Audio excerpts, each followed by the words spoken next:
Hai semuanya, ada momen dalam hidup ketika dunia terasa sepi bukan karena orang-orang pergi, tapi karena kegunaanmu seolah disusutkan sampai hanya tinggal bayangan.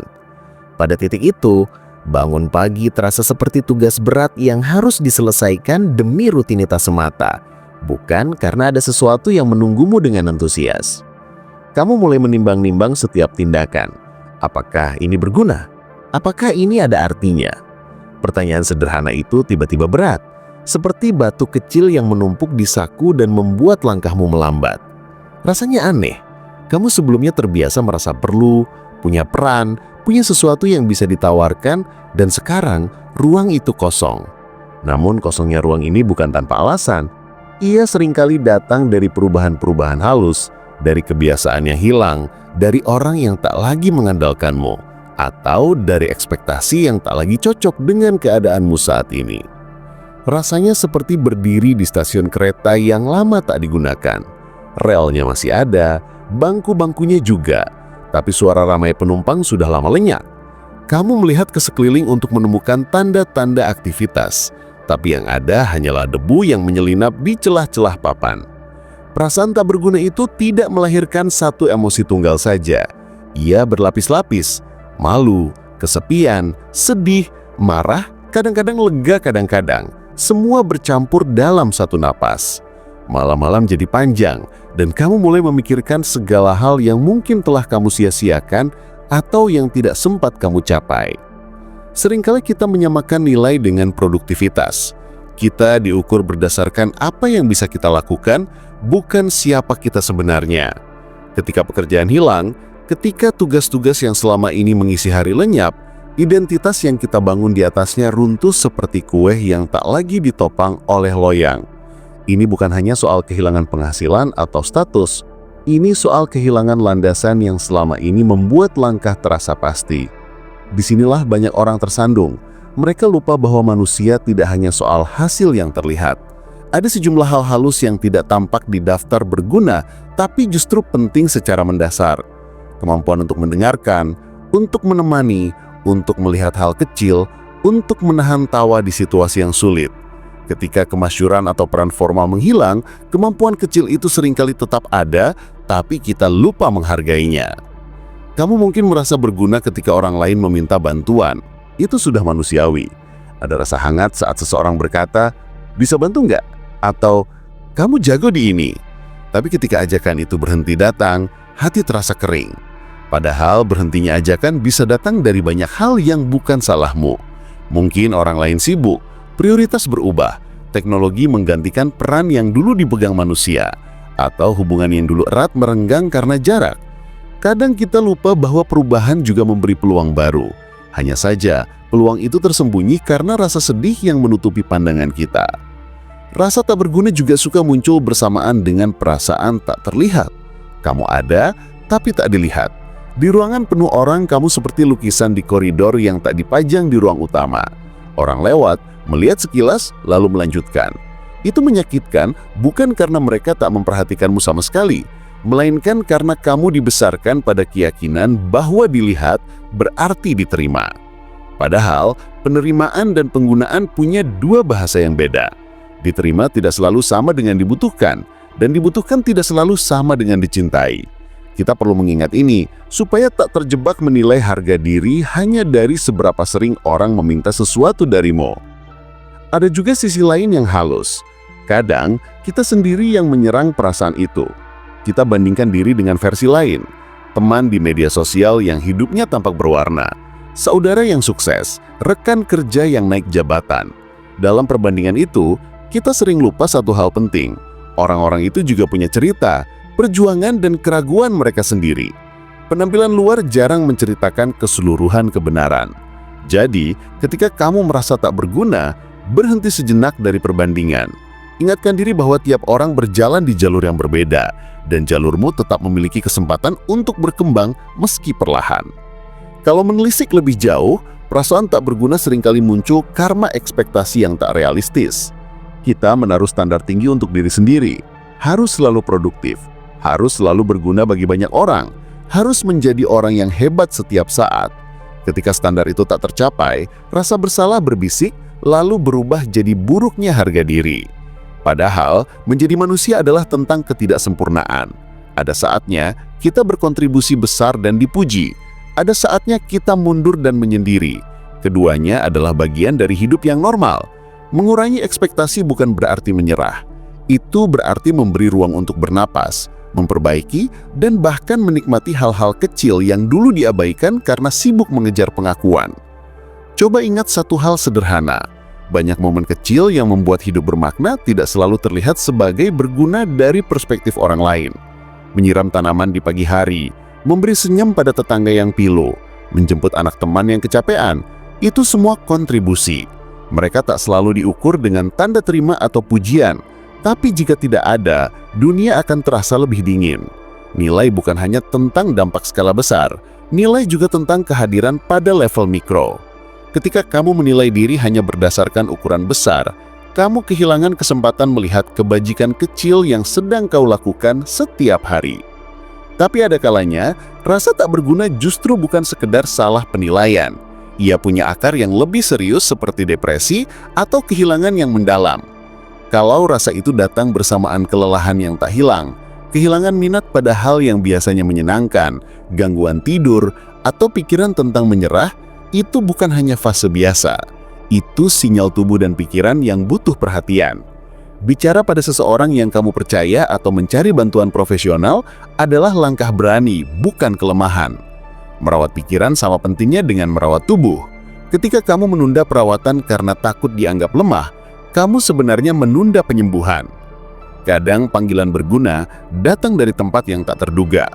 Ketika kamu kehilangan peran besar, ada ruang kosong yang terbuka untuk eksperimen. Ruang itu bisa diisi dengan mencoba hal-hal yang selama ini kamu tunda, menulis, melukis, belajar memasak, mengunjungi teman yang lama tak dijenguk, atau bahkan mencari komunitas baru. Pikiran aku tak berguna kadang menghalangi percobaan karena takut gagal, padahal belajar dimulai dari kegagalan. Banyak orang menemukan makna baru bukan dengan mempertahankan peran lama, melainkan dengan berani masuk ke dunia baru yang memberi mereka ruang berkontribusi sesuai kemampuan dan minat yang berbeda. Hubungan juga berubah seiring waktu. Teman yang dulu mengandalkanmu mungkin tak lagi memerlukan bantuanmu dalam bentuk yang sama. Mungkin mereka sudah mandiri atau punya orang lain yang bisa membantu. Itu bukan penolakan personal, itu alamiah. Hubungan yang sehat bisa beradaptasi. Jika peranmu berubah, kamu bisa mencari cara baru untuk terhubung. Misalnya, kalau dulu kamu membantu dari segi teknis, sekarang kamu bisa menawarkan waktu mendengarkan cerita atau sekedar menanyakan kabar.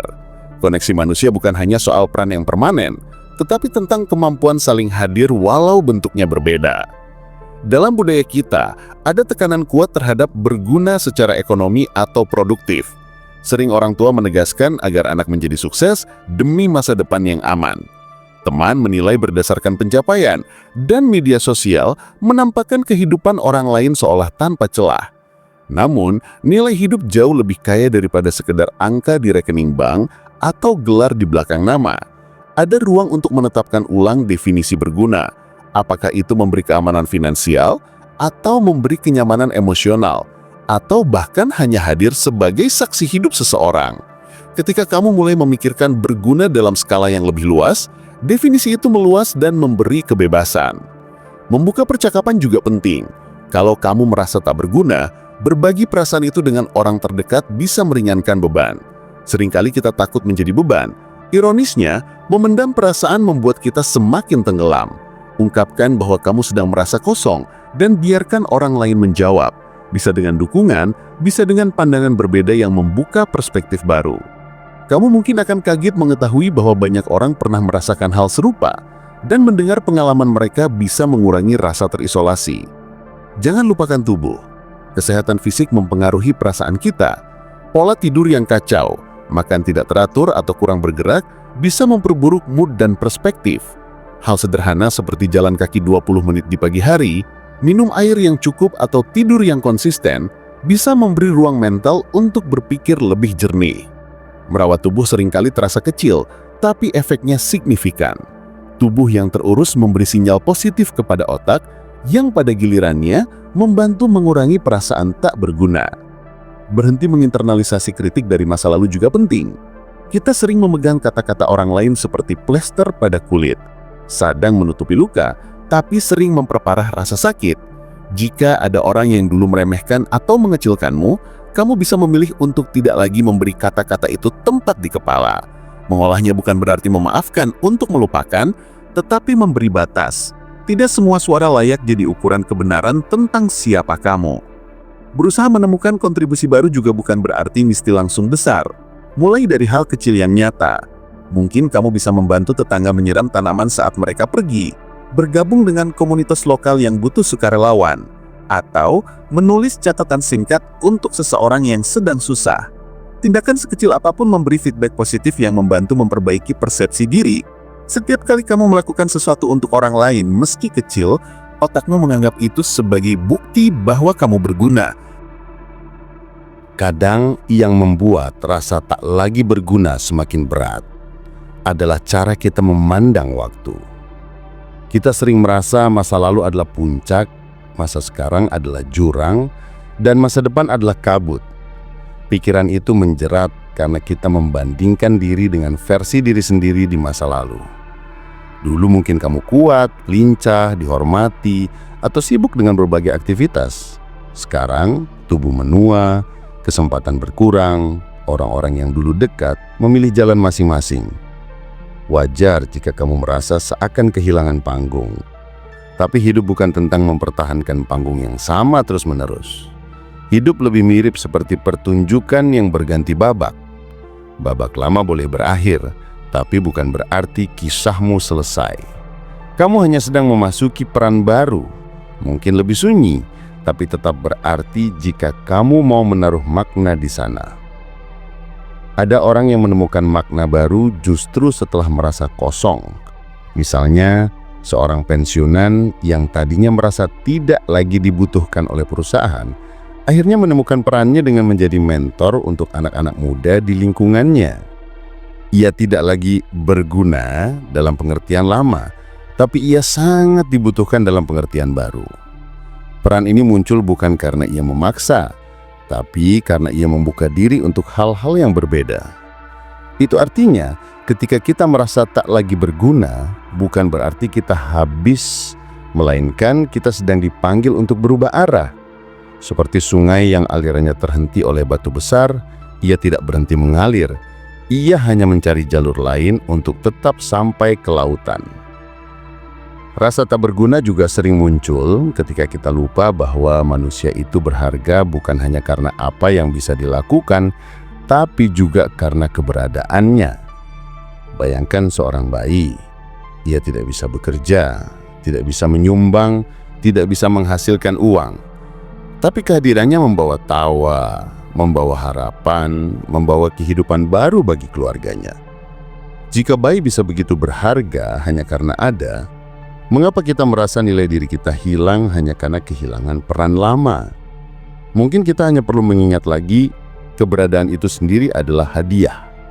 Orang lain bisa merasa lebih kuat hanya karena tahu kita masih ada, masih bisa ditemui, masih bisa diajak bicara.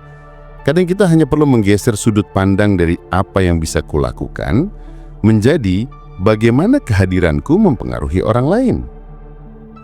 Namun, tidak bisa dipungkiri, ada hari-hari di mana keyakinan itu sulit dipercaya. Hari di mana kamu bangun tidur dengan berat, tidak semangat melakukan apapun, merasa tidak dibutuhkan bahkan oleh dirimu sendiri. Pada saat seperti itu, jangan memaksa diri langsung mencari makna besar.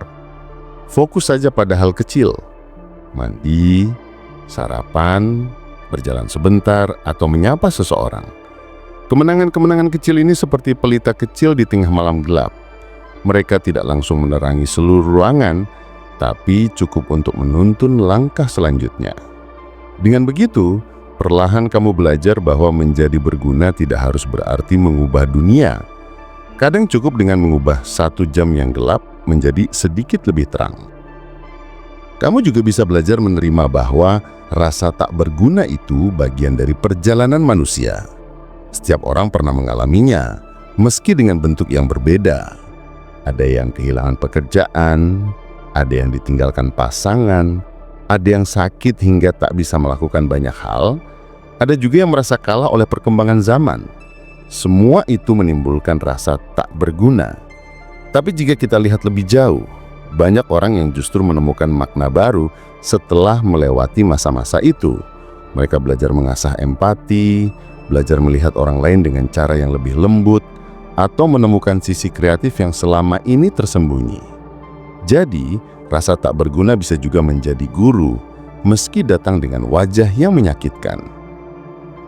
Hal lain yang sering dilupakan adalah, kamu tidak harus selalu berguna untuk semua orang. Dunia terlalu besar untuk dijangkau satu orang. Mungkin kamu tidak lagi dibutuhkan di lingkaran tertentu, tapi ada lingkaran lain yang justru sedang menunggu kehadiranmu. Dunia sosial seperti jaringan simpul, dan setiap simpul punya tempatnya masing-masing.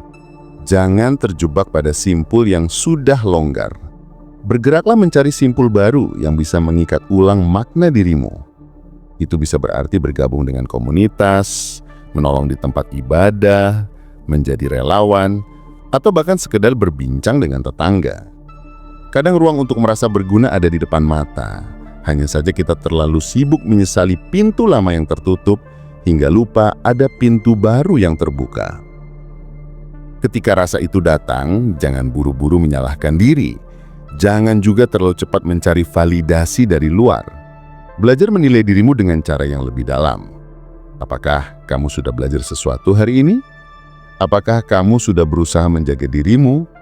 Apakah kamu bisa menemukan satu alasan kecil untuk bersyukur? Jika jawabannya ya, maka kamu sudah berguna, setidaknya untuk dirimu sendiri. Dan itu penting, karena bagaimanapun, kamu adalah orang pertama yang harus dihidupi oleh keberadaanmu. Jangan menunggu orang lain memberi tanda, sebab arti dirimu tidak boleh hanya ditentukan oleh kebutuhan mereka. Kadang, merasa tak lagi berguna bisa menjadi tanda bahwa kamu perlu menulis ulang cerita hidupmu.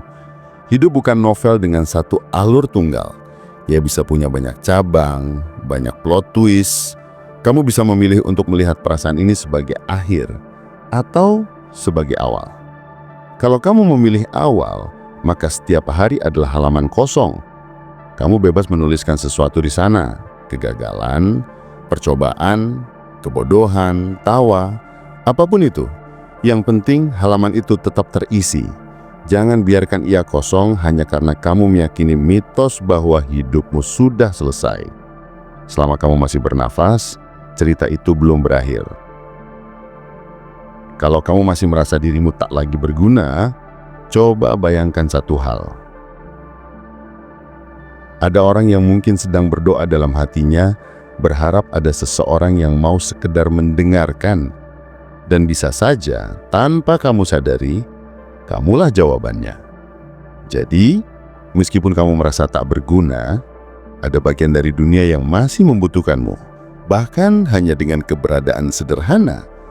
Dunia ini terlalu luas untuk membuatmu benar-benar tak berarti. Ada satu hal lagi yang sering terlewat, hubungan kita dengan waktu bebas. Ketika peran utama kita berkurang, kita sering merasa harus segera menggantinya dengan sesuatu yang sama besarnya. Padahal tidak harus begitu. Ada kebebasan yang aneh dan menenangkan ketika kita menerima bahwa tidak semua musim hidup harus produktif secara agresif. Musim hening itu wajar, musim transisi itu juga wajar. Ibarat pohon, ada waktu ia berbunga lebat, ada waktu daunnya rontok. Pohon tidak minder saat musim gugur tiba. Ia percaya ada musim semi yang akan datang atau bahwa akar-akarnya sedang bekerja di bawah tanah. Kamu juga perlu memberi ruang untuk perbaikan bawah tanahmu sendiri. Bekerja diam-diam membangun sesuatu yang nanti terlihat ketika waktunya tiba. Dalam praktiknya, memberi ruang itu bisa berarti melonggarkan jadwal sampai hanya ada beberapa hal penting yang harus dilakukan. Bukan untuk malas, tapi supaya kamu memberi kesempatan pada kegiatan reflektif, membaca buku yang sudah lama menunggu, menulis surat ke diri sendiri, menyusun playlist lagu yang menyentuh, atau sekedar duduk di taman sambil memperhatikan orang lewat. Kegiatan-kegiatan kecil itu bukan sekedar pengisi waktu kosong, mereka memberi kita bahan untuk memikir ulang arah. Banyak ide besar lahir dari waktu-waktu santai yang tampak tanpa tujuan. Ide besar sering datang ketika kepala tidak dipaksa. Berbicara soal ide, jangan ragu merangkul proyek kecil yang selama ini terkesan remeh. Ada kekuatan besar pada pekerjaan-pekerjaan kecil yang konsisten. Menulis satu paragraf tiap hari selama setahun akan menghasilkan buku. Melukis satu gambar tiap minggu selama beberapa tahun akan membentuk portofolio. Gerak kecil yang dilakukan terus-menerus punya efek akumulatif yang luar biasa. Jadi, daripada memikirkan target besar yang menakutkan, pikirkan satu tindakan kecil yang bisa kamu lakukan esok pagi. Ulangi. Kesinambungan itu lebih penting daripada intensitas dalam jangka pendek. Kadang pula rasa tak berguna muncul karena kita menutup diri dari kemungkinan belajar. Belajar tidak cuma untuk anak muda atau mahasiswa. Belajar adalah cara jitu supaya otak merasa berguna lagi.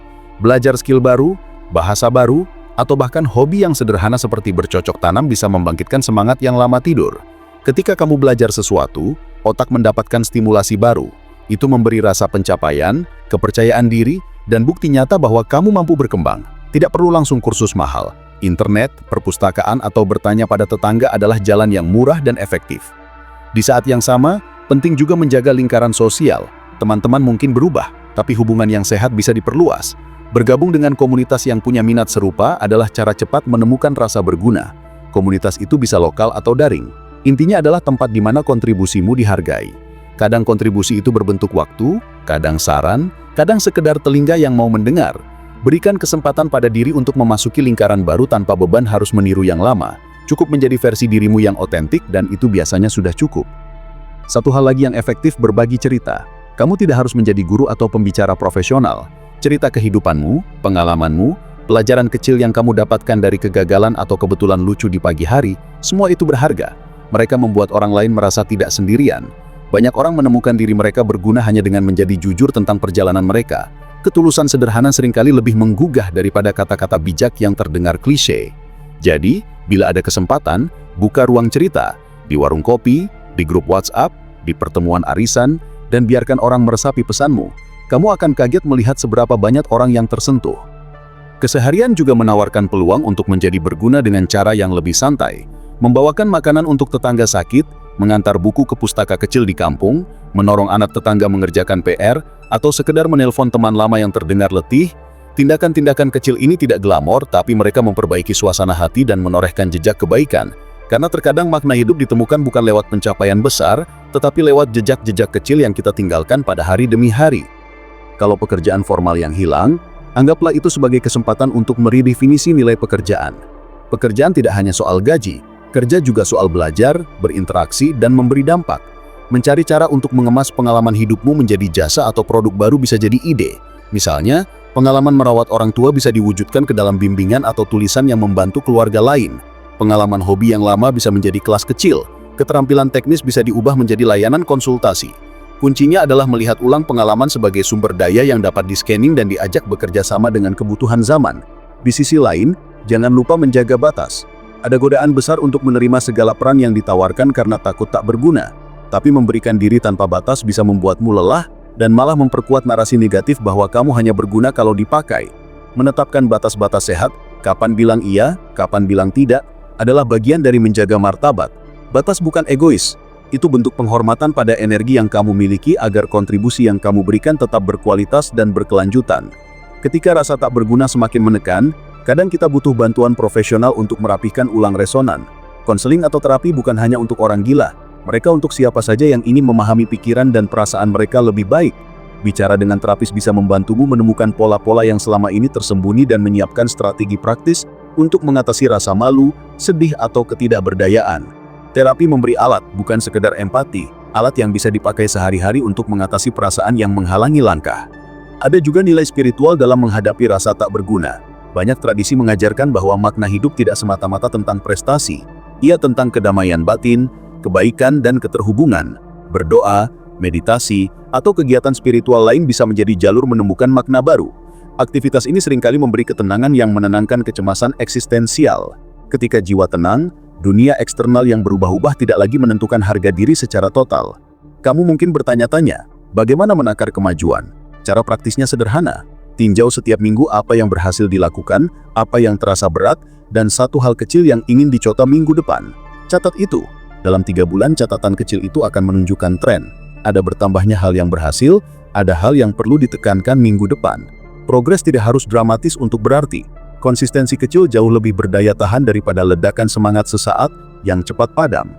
Ada kalanya rasa tak berguna membentuk semacam kebiasaan berpikir yang perlu dilatih diubah. Teknik sederhana bernama cognitive reframing membantu menggeser cara pandang. Alih-alih berkata, "Aku tak berguna," kamu bisa melatih diri berkata, "Saat ini aku sedang tidak memiliki peran seperti dulu, tapi aku punya pengalaman dan waktu untuk mencoba hal baru." Perbedaan kalimat ini kecil tapi punya efek besar pada bagaimana otak merespons. Kata-kata membentuk keyakinan, dan keyakinan membentuk tindakan. Beri dirimu bahasa yang mendukung. Dalam banyak kasus, membantu orang lain ternyata menjadi obat ampuh. Ketika kamu melakukan sesuatu untuk orang lain tanpa pamrih, ada kepuasan yang muncul yang sulit dijelaskan. Kepuasan itu bukan sekedar penghargaan eksternal, ia datang dari perasaan sinkron antara nilai diri dan tindakan. Memberi tidak harus selalu berupa materi, memberi waktu, perhatian, atau ide sudah cukup. Tindakan memberi juga sering membuka jaringan baru. Orang yang pernah terbantu bisa mengingatkan atau membantu saat kamu sendiri membutuhkan bantuan di lain waktu. Dunia bekerja berantai dan seringkali manfaat kembali kepada kita dalam bentuk yang tak terduga. Terakhir, izinkan dirimu mengalami kegagalan tanpa menganggapnya sebagai akhir. Kegagalan bukan penanda kamu tak berguna, ia hanya bukti bahwa kamu berani mencoba. Seringkali kita memuja kesuksesan tanpa melihat proses panjang penuh kegagalan di baliknya. Ketika kamu memaknai kegagalan sebagai bagian dari proses belajar, beban jadi ringan. Kamu akan lebih berani mencoba lagi, dan dari keberanian itu, perlahan rasa berguna akan kembali menguat. Tidak karena orang lain menilai, tetapi karena kamu tahu kamu bisa bangkit dan mencoba lagi. Teruslah berjalan meski langkahmu lambat. Teruslah mencari, meski jawabannya belum jelas. Ada banyak bentuk berguna yang belum kau temui, dan banyak orang yang mungkin belum sempat mengenal nilai yang kau bawa. Di antara hari-hari yang kosong, ada potensi yang diam menanti disentuh. Kadang, perasaan tak lagi berguna itu muncul bukan karena kenyataan sebenarnya, tapi karena cara kita menafsirkan hidup. Kita terlalu sibuk membandingkan diri dengan orang lain yang tampak lebih sukses, lebih kaya, lebih pintar, lebih bahagia. Padahal, setiap orang punya panggungnya masing-masing. Kita tidak sedang memerankan lakon yang sama. Seseorang mungkin terlihat berkilau karena saat ini memang giliran mereka berada di atas panggung, sementara kita masih berada di balik layar, menyiapkan diri. Tapi bukan berarti kita tidak akan pernah tampil. Hidup punya siklusnya sendiri, dan setiap orang pasti akan mendapat gilirannya. Jika kita terus-menerus mengukur keberhargaan diri dengan tolok ukur orang lain, maka kita akan selalu merasa tak cukup, selalu merasa tak berguna. Namun, ada satu hal yang sering kita lupakan. Kebermanfaatan itu tidak selalu besar dan tampak megah. Terkadang, hal kecil yang kita lakukan tanpa sadar justru berarti besar bagi orang lain. Misalnya, mendengarkan cerita seseorang yang sedang sedih, tersenyum pada orang asing yang terlihat muram, atau menolong dengan hal sepele seperti meminjamkan pulpen. Perkara kecil yang kita anggap remeh bisa menjadi penyelamat bagi orang lain di waktu tertentu. Ketika kita sadar bahwa kebaikan kecil pun bisa memberi arti, kita akan mengerti bahwa berguna itu bukanlah hal yang harus spektakuler.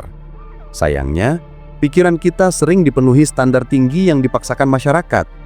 Media sosial misalnya, membuat kita terjebak dalam bayangan bahwa hidup yang bernilai adalah hidup yang penuh prestasi, materi, dan pencapaian yang bisa dipamerkan.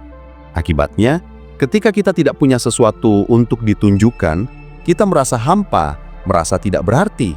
Padahal nilai hidup tidak ditentukan oleh apa yang tampak di layar. Nilai hidup justru terletak pada apa yang tidak bisa diukur dengan likes atau komentar. Ketulusan, keberanian, ketabahan, dan cinta yang kita berikan pada orang di sekitar. Merasa tak berguna juga seringkali berakar dari luka masa lalu. Ucapan-ucapan yang pernah kita terima seperti, "Kamu itu nggak bisa apa-apa," atau "Orang lain lebih baik dari kamu," bisa tertanam begitu dalam di kepala hingga membentuk keyakinan palsu bahwa kita memang tidak layak. Luka itu terbawa hingga dewasa, membuat kita merasa rendah diri meski sebenarnya kita punya banyak hal yang bisa dibanggakan. Jika kita tidak belajar mengobati luka itu, maka kita akan terus melihat diri dari kacamata masa lalu. Menghadapi perasaan ini butuh keberanian untuk jujur pada diri sendiri. Kita perlu bertanya, benarkah aku tidak berguna, atau hanya pikiranku yang membuatku percaya pada kebohongan itu? Saat kita berani menantang pikiran sendiri, saat itulah kita mulai membuka ruang untuk sembuh. Kita bisa mulai menghargai diri dengan melihat kembali hal-hal kecil yang pernah kita lakukan. Momen-momen di mana kehadiran kita ternyata berarti bagi orang lain, meski kita dulu tak menyadarinya. Dan ingatlah, Tidak ada manusia yang diciptakan sia-sia. Setiap orang membawa peran, meski bentuknya berbeda. Ada yang berguna dengan karya besar, ada yang berguna dengan kesetiaan dan kasih sayangnya, ada yang berguna dengan kesabaran mendampingi orang lain. Saat kita merasa tak lagi berguna, mungkin sebenarnya kita sedang lupa cara melihat diri. Bukan hidup yang kehilangan makna, tapi kacamata kita yang tertutup oleh debu perasaan rendah diri.